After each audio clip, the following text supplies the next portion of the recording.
Assembly కార్యక్రమాలు లైవ్లో చూద్దాం. ఇటువంటి ఇంపార్టెంట్ డిస్కషన్ జరిగేటప్పుడు కూడా ముఖ్యమంత్రి గారు సభలో లేకుండా పోవడం, ఊర్లోనే లేకుండా పోవడం, ఇది నిజంగా హుదూద్ తుఫానుకు సంబంధించిన బాధితులను కించపరిచినట్టే అవుతుంది. సుప్రీంకోర్టు ప్రధాన న్యాయమూర్తి గారు రావడంతో ఆయన ఏదైనా కానీ అసెంబ్లీ అన్నది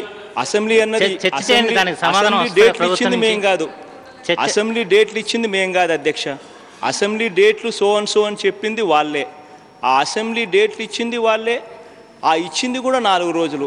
ఆ 4 రోజుల్లో కూడా ముఖ్యమంత్రి గారు అందుబాటులో అవకాశం వచ్చింది కనుక చర్చించండి, దానికి సమాధానం ప్రభుత్వం నుంచి వస్తుంది. అందుకనే అధ్యక్ష, అందుకనే మీ సూచనలు, అందుకనే ముఖ్యమంత్రి గారు లేరు కాబట్టి ముఖ్యమంత్రి గారు కొనసాగుతుంది కదా. ఒక నిమిషం అధ్యక్ష, అందుకనే ముఖ్యమంత్రి గారు రవికుమార్ గారు ఒక నిమిషం అధ్యక్ష, అందుకనే ముఖ్యమంత్రి గారు లేరు కాబట్టి యునానిమస్గా తీర్మానం చేయడం కుదరదు కాబట్టి రైతులకు సంబంధించిన సమస్య మీద ఎట్లాగూ 344లో రైతులకు సంబంధించిన విషయం ఎట్లాగూ ఉంది, అది మేము కంటిన్యూ చేసేస్తాము.